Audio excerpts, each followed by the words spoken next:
পশ্চিমবঙ্গ মধ্যশিক্ষা পর্ষদের দশম শ্রেণীর ইতিহাস বিষয়ের আলোচিত অধ্যায় সংস্কার, বৈশিষ্ট্য এবং পর্যালোচনা। এই অধ্যায় থেকে আজকে আমি তোমাদের ভারতের পাশ্চাত্য শিক্ষার প্রসার বা ভারতের পাশ্চাত্য শিক্ষা বিস্তারের ক্ষেত্রে সরকারি এবং বেসরকারি যে উদ্যোগগুলো নেওয়া হয়েছিল সেই সম্পর্কে বিস্তারিত আলোচনা শুরু করব।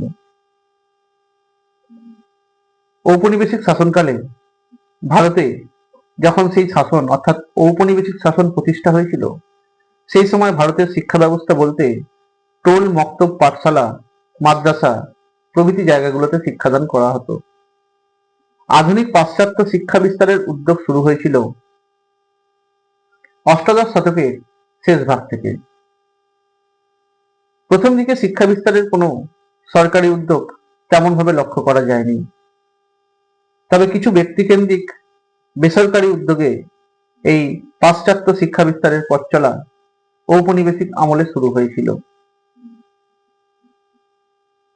ভারতে ব্রিটিশ শাসনের প্রথম দিকে, বিশেষ করে 19 শতকের প্রথম ভাগে, বাণিজ্য প্রতিষ্ঠান, আইন আদালত, অফিস ইত্যাদির বিস্তার ঘটলে এই সমস্ত প্রতিষ্ঠানে ইংরেজি ভাষা জানা এমন কর্মচারীর প্রয়োজন হয়ে পড়েছিল, আর তাই মধ্যবিত্ত বাঙালি চাকরি লাভের আশায় ইংরেজি শিক্ষা লাভ করতে চেয়েছিল।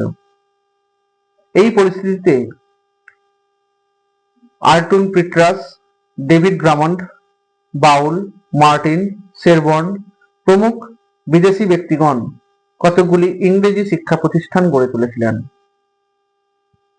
খ্রিস্ট ধর্ম প্রচারের উদ্দেশ্যে তারা ভারতে এলেও খ্রিস্টান মিশনারিরা পাশ্চাত্য শিক্ষা বিস্তারের ক্ষেত্রে ঔপনিবেশিক আমলে ভারতে গুরুত্বপূর্ণ ভূমিকা পালন করেছিলেন, যাদের মধ্যে প্রথমেই উল্লেখ করা যায় 1800 খ্রিস্টাব্দে শ্রীরামপুরে উইলিয়াম কেরি, উইলিয়াম ওয়ার্ড এবং মার্সম্যানের দ্বারা প্রতিষ্ঠিত ব্যাপটিস্ট মিশন, যে প্রতিষ্ঠান পরবর্তীকালে আনুমানিক 126টি স্কুল স্থাপন করেছিল এবং 1818 খ্রিস্টাব্দে শ্রীরামপুর কলেজ প্রতিষ্ঠা করেছিল।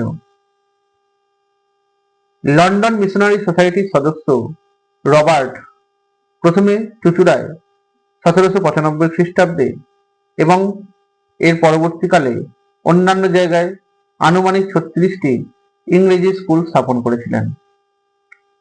চার্চ মিশনারি সোসাইটি 1799 খ্রিস্টাব্দ থেকে বাংলার বিভিন্ন স্থানে এবং